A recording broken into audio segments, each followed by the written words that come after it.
Is that on? Oh, it is on. Good afternoon, everybody. A warm welcome for the leftovers of James Haskell. Hello. Who has been well and truly Glastonbury'd over the last 5 days.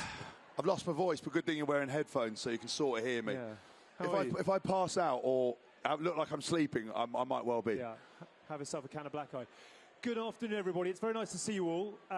Thank you very much indeed for coming to a topic that we were given to talk about, which is how to launch a gin from a podcast. In truth, we'd probably rather be on that side learning how to do it rather than giving the speech. But I think we've got about 20 minutes or so to take you through the journey that we've been on. And most of you will know far more about the creator economy than we ever will. But we've been doing our own piece of the pie, I suppose, with a really enjoyable 12 months or so that has taken us from 3 idiots in a distillery, a very fine distillery called Hawkridge Gin. We've learned all about the process. We've been right in from the very beginning. And now we have a gin that is in Ocado, Sainsbury's, Amazon, Master of Malt. It's just won double gold in the San Francisco Spirit Awards, which for those of you who like your awards is a bit like the Oscars. And also, for gin. because of Tindall, it's managed to make it on the drinks cart at Windsor Castle and Balmoral. Yeah, Buckingham Palace. Buckingham Palace. Yeah. Can't say that officially, but the King does like it. Yeah, I think he was actually our first paying customer. Yeah. So it's all downhill from there. What I thought we'd sort of tell you a little bit about, actually, should we start with a straw poll? It was always very interesting to know who we're talking to. Will you stick a hand up if you have a genuine or a passing interest in rugby? So put your, okay, pretty good, one or two. Will you put your hand up if you've got a genuine interest in gin? Yeah. Yeah, good. We're talking to the right audience then. How many of you have heard of the podcast that we do called The Good, The Bad and The Rugby? Okay, that's not bad. And how many of you have heard of Blackeye Gin? One or two. Brilliant. So we've got a bit of work to do on the gin front, but the pod is doing okay, which is fantastic. So we've stuck up a slide, and hopefully you can see it. Just some of the numbers that our podcast does on an annual basis, and a couple at the end there. So we've just passed 20 million downloads of The Good, The Bad and The Rugby in the last 4 years. We were out in France for the Rugby World Cup in September and October. We had 300 million engagements with our content. And the reason I kind of give you those numbers is that I think, quite surprisingly for certainly the three of us, we've created something that has exploded in the sort of particularly the rugby world, but the sports world as well. Do you want to give people the essence of what GBNR is? Yeah, I think it's one of those things, like a lot of podcasts and even with the gin brand, it came out of a passion, really. We got asked to do something to talk about rugby, but everything was about kind of our view on it, commonsensical views, having an opinion without being, overtly opinionated. We're not like, Katie Hopkins or Piers Morgan who just say anything for the kind of the press. It's kind of, we wanted to give our view, and I think it was the perfect timing where we had, you, Alex, who are one of the best Sky presenters in the face of rugby for a long time, Mike Tindall, who won a World Cup, and, myself, who wasn't shy in coming forward and having an opinion, really. And we sort of started together, and pretty quickly after the first few shows, we realised we were onto something, and we bonded, but actually it's never felt like work. And I think that's the secret to anything. We love coming in, whatever else is going on in our world, we come in on a Monday and we record a podcast, and it's always fun. And we become, we're three friends, but not particularly close friends. We've now become sort of like three brothers. I'm like the naughty brother. So squabble, like brothers. Like a squabble, yeah. I'm like the naughty brother they don't really want, but they've got anyway. And, it kind of, everything we do is about putting our touch on it. So a lot of podcasts talk in detail about rugby, but I think for me, it's about looking behind the curtain about what's it like, what's life like. If you look at every streaming platform at the moment, documentaries are where it's all going. It's not just one thing to watch the Super Bowl. You've got to go and see what the lives of the quarterbacks are like. And people want that exposure. And I think we've tried to talk about our truth in regards to sport. Rugby for a long time is dominated by journalists in broadsheets who dictated opinion. Likes of Clive Woodward won a World Cup, very opinionated. For people who don't really understand the sport, because it is a complicated sport, they were taking everything as writ. That's what they believed. And I think we've shown kind of and given our version of kind of what it's like to be a player. What's it like for someone to retire? What's it like, going abroad and playing in these different countries? And it really, really captured imagination. And what's interesting is it causes opinion, good or bad. That's what podcasts should do. You shouldn't be scared of any of that criticism. I think that's what we've done really well. And absolutely, we do love the game. We celebrate all within the game, but we're very lucky as well that particularly with you and with Mike, we get access to some pretty special people and opportunities as well. So we did, and I think it was mentioned a little bit earlier on, we had an extraordinary podcast in September last year where we talk about going behind the scenes in rugby. We actually went behind the scenes at Windsor Castle and had a sit down with Princess Anne, the Prince and Princess of Wales, talking about their love of sport, their love of rugby in particular. They're all patrons of SRU, RFU and WRU. And we go from really amazing days like that where you get access opportunities that money simply couldn't buy through to all sorts of other branded content material. And the reason I sort of reference this is that you talk about a podcast. I think actually where we're very lucky is we go way beyond. We are much more of a show. We do a lot of branded content for brands like Amazon, for the likes of Continental Tires, for the likes of Domino's Pizza. We get out and about as well. We have a very engaged fan base, and so we put on VIP experiences for those that really want to get into the heart and soul of GBR. We get out into the community. We're very passionate about making sure that we spread our love of the game to audiences high, small, so big, small, old, and new to the game as well. So it's a real privilege sometimes to get into some of the grassroots clubs and do that. And then we'll do events as we go as well, both small and intimate in pubs in London, all the way through to, we've actually done 2 now, big theatre sellout tours. We did, I think, it was 18, 19, 20,000 tickets over about 10 or 15 shows at the tail end of last year off the back of the Rugby World Cup. So we get out and about and the chance to really go and speak to the audience. And obviously when you play with Mike Tindall and James Haskell, whether you like it or not, you're going to be dragged into the papers, front pages, back pages, gossip columns, and the like. So the reason I sort of give you that as context is that it's a lot of fun what we do. It's very authentic to who the three of us are and to the sport that we love. But we've got a pretty juicy platform to be able to do some really powerful things. We talk about getting out to the community. We talk about going to speak to our audience. But the question that falls out of the back of that is, how on earth have we ended up with a gin? Do you want to try and answer that? Yeah, well, it's an interesting one because we, well, some of our best shows, obviously drink responsibly, but some of our best shows, particularly a Christmas edition, we decided to just have a few gins, which escalated quite quickly, and what very little filters we had completely disappeared, and it kind of was one of our biggest sort of viewed shows. Everyone was sort of laughing their socks off with it, and someone approached us originally and said, listen, you guys obviously love gin, you know, it was a very funny show, your audience, you know, with all due respect, rugby fans, Middle England, like a gin and tonic, who doesn't, you know, have you thought about doing your own? So we started talking to a couple of people, and we got approached by a distillery called Hawkridge Distillery, and they came to us and said, listen, do you want to go through the entire process of creating a gin?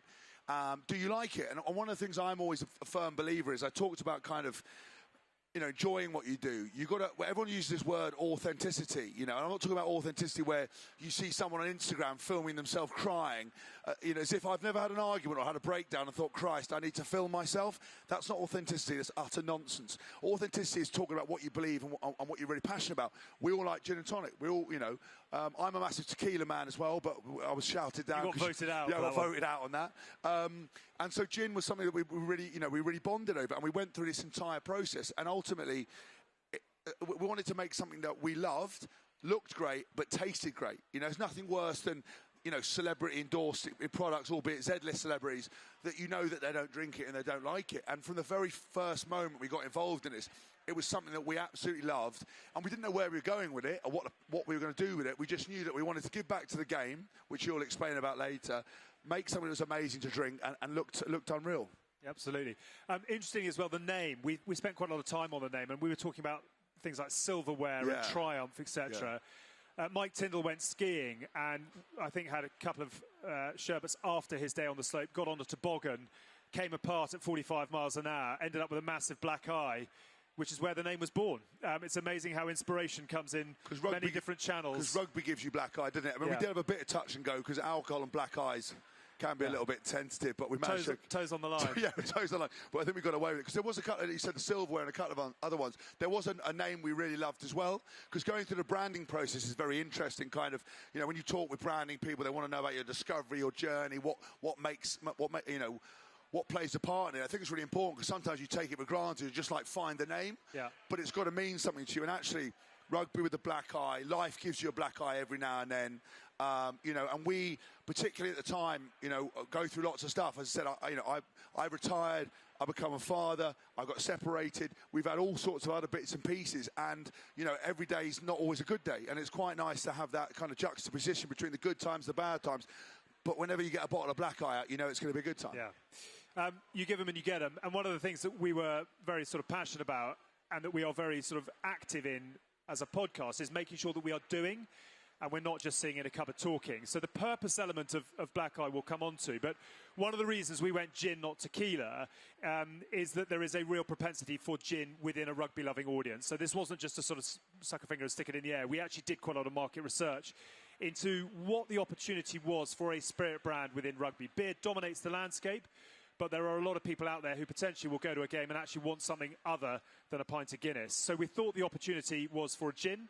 This was backed up by Hendrix, who had a real triumph in sponsoring Rugby World Cup 2015. So we had a lot of market intel in that regard. And it's also a huge growth area, gin, on the women's side of things. And we talk about doing and not just saying. We actually have a sister podcast called The Good, The Scaz and The Rugby with Emily Scarrett, who's one of the greatest England rugby players, full stop, both male and female. And instead of us sort of trying to be all things to all people and ending up nothing to anyone, we've actually created, funded, had sponsored a really top quality, the biggest, I think probably the biggest sports podcast for women's sport in this country, with a mega 12 months ahead, obviously with Rugby World Cup happening next year for the women in the UK as well. So a real opportunity for gin within rugby. And then how do you actually get that going? Well, we are three pretty simple folk, so we need a pretty simple plan. So the first thing was to come up with a great product. We've very much done that. It's then find a purpose. Everything nowadays, we believe, needs a bit of a purpose to it, and we'll explain about that in just a moment. We're going to go big digitally from the off. James and Mike have both got 1 million followers each on Instagram, plus countless others on other channels. So we've got a real opportunity to make a bit of an impact in the digital space. We then bring in ambassadors around the world as we expand globally, and our partner is currently out in New Zealand, Japan, Australia, Hong Kong, Singapore, making sure that Blackeye is going to be represented in those territories. And then, of course, you go into big major events. We'll come on to this in a moment, to some of the teams and organisations that we're talking to. And then you drive the on-trade and off-trade buyers and sellers at the same time. One of the things that was really important for us, because we did start this about 24 months ago, but for the first 12 months or so, we were pretty much drinking what we produced or giving it away. Do you want to do a quick word on Catalyst and why they were the right partner? Yeah, it's interesting, again, because I think everyone always wants to start a brand or a business, and sometimes, one of my beliefs when I was a player is always find somebody doing what you want to do better than you and go and ask them for help or find out what's going on. And I think we decided that, we were playing around with it. Alex, is much more of an office-based operator. I'm all over the place. Tindall's basically either shooting or on the golf course. So it's very difficult to pin us all down. And we realised, look, we had a potential to grow this, that people wanted it. And Catalyst is somebody that that came about. And obviously they were already working with the UFC, creating something called Howlerhead, which is sort of Dana White's and the UFC's brand. But their way of activating wasn't just to throw a load of money at it, was to get athletes and ambassadors to help individually grow the brand, which is kind of what a lot of people do now. And it kind of picked up, and we basically ended up selling part of the business to a guy called Simon Hunter, who was the head of Catalyst. And it's transformed what we're doing. Yeah. He's basically organised us, because it's like trying to herd cats, really, and to get us all to do what we want to do. And we found we sort of had a direction, because I think sometimes as well, when you start a brand, you worry about the name, you worry about the graphics, you get really excited, and you run off at 100 miles an hour. Instead of actually sitting for the first 2 months and going, right, how am I going to get this on sale? How am I going to deal with distribution? Where am I going to put it? What's the brand message? And creating everything around it. And also people have an understanding of it. Because you talk about Blackeye, again, a few of you know about it, but not as much as you should do. And it's kind of, how do we make it synonymous with us? And Simon's kind of, and his amazing team, Galene is here as well, made a massive difference, and already had markets, because he'd worked with Hendrix, hasn't he, for a number of years. So we had the experience, and he's helped transform what we were doing, because I think, honestly, we probably would have had about 2,000 cases of it sitting in someone's garage just trying to drink through it. It was basically what we would end up doing. And the fact that Simon has spent quite a bit of time working with Dana White meant he wasn't too off-put by having to work that with is you. actually very So, true, yeah. yeah. When he obviously, when we first started working, go, listen, when you're selling a brand and working, kind of especially in social media, I need to know if there's anything that might come out the woodwork. So we sat down and had a chat, and he went, that's nothing compared to what the UFC fighters and Dana White gets up to. So I was like, I'm going to have to up my game. Yeah, levels and levels. One of the things that was very important for us, and those of you who like the Rugby World Cup will know that this is a global game that is still growing its global footprint. But it was really important for us to take everybody on the journey with us. So we have got botanicals from each of the 10 major rugby-playing nations distilled within Blackeye gin, which means that everybody has a little part to play in its future success around the world. There are also a couple of strimmings and cuttings from various royal gardens. We had, Tins, because he's northern, he was on the Rob round Buckingham Palace, and he had to go on the Princess of Wales's bees. Yeah. That sounded a lot weirder than I needed it to be, but... And we obviously, the original couple of batches we had, he took when Princess of Wales was having all her bees. Unfortunately, they've all flown off because I think they heard they were involved in Blackeye. But at the time, we were putting the honey in the bottles, which was a nice story. I can tell you lot obviously can't put it on the branding because we haven't quite got the seal of approval. Yeah. And I think the Princess of Wales wanted a bit of kickback and she was too expensive for us. I think so, probably. But what has been really important for us is that the product actually stands up on its own, and hopefully you've got cans and you can try it. It goes very well with orange. It's a very citrus-based gin. And the real sort of fillip for us was the fact that it has picked up this double gold in San Francisco. It means the product is the real deal rather than just something which we've slapped our name to and we haven't actually got a wholehearted belief in. The purpose element, though, is almost the most important pillar of this for us. So those of you who love your rugby will know that there are a few challenges within the game at the moment, financially in the UK, health-wise with some of the concussion lawsuits that are happening. There are real challenges within the sport. There are people trying to help, but they tend to move very slowly. It's very bureaucratic. It gets very caught up in red tape. And so what we wanted to do was make sure there was a real purpose behind Blackeye, which meant that we were able to deploy funds to people who need it in real time when they need it. Yeah, we decided that we kind of wanted to focus on 3 areas. So where every bottle sold, £1.50 goes into the Blackeye Players Fund, which is all about focusing on risk, research and recovery. So risk, the game of rugby is obviously, you would have seen some of the press, there's lots of issues around concussion. It's a very physical game. How can we make the game safer? A lot of times, bureaucracy gets involved, people have vested interests. We want to make sure we go to the right areas to make the game safer, not necessarily just fiddling with the tackling laws. Research, lots of looking to brain health and diagnostic tools to help men and women across the world. And finally, recovery. This year we had three clubs go bust, London Irish, Worcester. And there's lots of players kind of, for example, halfway through rehab for injuries or needed surgery and the playing fund was taken away. So we can then, if a player needs knee surgery, we can come in and very quickly go, right, we'll take care of your rehab, we'll do it very quickly. And it doesn't require us to have a massive sort of thing like World Rugby. As Alex said, they're very slow. We can react very quickly. And we've put together a board to manage it. Mike Tindall's head of that as chairman. He's not allowed to touch the funds, you'll be glad to know.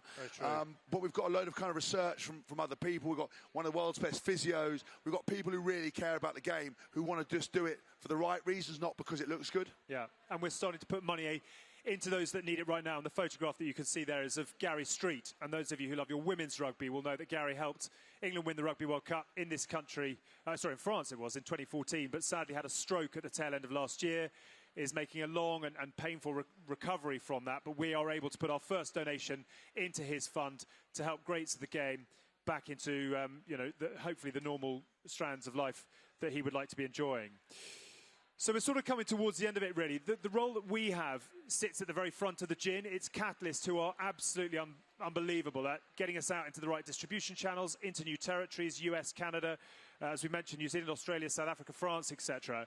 So the role that we now have as the founders, I suppose, and as the front of house is to get our product into the hands of as many people as we possibly can. So the likes of our studio guest, Jamie Dornan, came on during the Rugby World Cup, Chris Moyles, etc., Courtney Laws, everyone that comes on the show gets a bottle to go away with. And then finally, we've also got it out into the digital space. My day job is with a business called The Influence Room. It's all about connecting brands with influencers in a very authentic fashion. And we're now using my platform to generate authentic content and get it into the hands of people who love it. No one's getting paid. If you love gin, you're able to try it, sample it, and give it a little bit of exposure online as well. So in summing up, trying to, I suppose, pull the strands together, if you were to sort of give a piece of advice to people on how to launch a gin, it's not just podcast and gin. Yeah.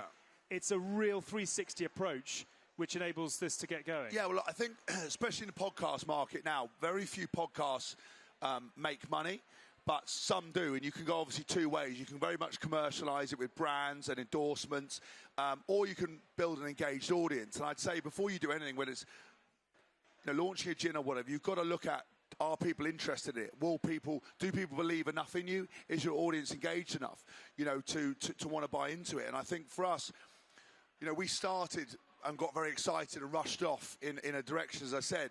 It was nice to pull it back and actually address what we were doing and taking some time, because I think in 2024 it's very easy to start anything. You can have a website within a day, you can have a business within a day, you can have a loan, just do everything you want very quickly. Yeah. But actually taking a bit of time, looking at, is it the right fit, whatever the product might be. I think going out there and seeing whether your audience want it, does it fit, and also making sure that you believe in it and actually want to do it. Because, the best piece of advice I could ever give anyone is, if you're doing it to make money, or you're doing it because somebody else has made money out of it and you want to do it, don't do it. You've got to believe in it and you've got to love it, and it's got to not seem like work. And sometimes it will do, but whether you're making a podcast or whatever, there's always enough room for another podcast. There's always room for more gin or more passion projects. It's just about making sure that you truly believe in it, like it, and can deliver it, and people want to buy it. Absolutely. Good luck if you're thinking of doing it, if you're launching your own product. I think we are very, very lucky in what we do, that we've obviously got the profile of the two alongside. We've got the platform that is the good, the bad and the rugby. And we've got a purpose that we are truly, truly passionate about. So those 3 Ps feed into everything we're doing at Blackeye. We've got an amazing band of global ambassadors who are going to come on the journey with us from this point on as we move into new territories. We've got incredible conversations going on. And the purpose element really is the bit that is the hook for people like the British and Irish Lions, for Premiership Rugby, for PWR, which is the women's setup. They are all passionate about making sure that they support a brand that is ultimately going to be giving back to the game that we all hopefully love, and the new audiences and growth areas that are coming with it. I was going to say just as well, sorry, the last bit is, again, everyone talks about kind of the USP and point of difference. For some gins, it's as simple as the bottle. Like Mermaid Gin, you look at it, it's an unbelievable bottle that stands out on the shelf. We wanted to, again, part of the branding, but our point of difference for us was about giving back. Whatever you start, nowadays needs a point of difference. Someone needs to believe in it. You can't just stick Made in Britain on it and hope that it sells. It's got to have a real purpose, and sometimes it's hard to see, and sometimes it can just be something to make it more authentic. But for us, giving back was the ultimate thing, because we want to make sure. We talked about rugby and we complain a lot about rugby, we complain about a lot of what happens, and instead of sitting around there throwing our toys out of pram, we wanted to decide what we could actually do to make a profound difference and where that money would come from. And as Alex is yet to inherit all the family fortune, we decided we'd sell a gin to make the money and give it back. Yeah. The last thing I'd finish with is just to very quickly say that one of the things we are all very, very conscious of with all things podcasts, etc., is that we are always looking for better people as well. So if you've got any views on the gin space, on podcasting, or the influence room as well, I've stuck my email address up there, alex@goodbadrugby.com. If you want to book Haskell for a gig, he's looking for as much work as he can right now, trouble at home, etc., then we'd love to hear from you. But if there's anything you think you can do to help us on our journey, we'd love to hear from you. Thank you very much indeed. Enjoy your Blackeye. Enjoy the rest of Madfest. Thank you. Absolutely astounding. Thank you so much.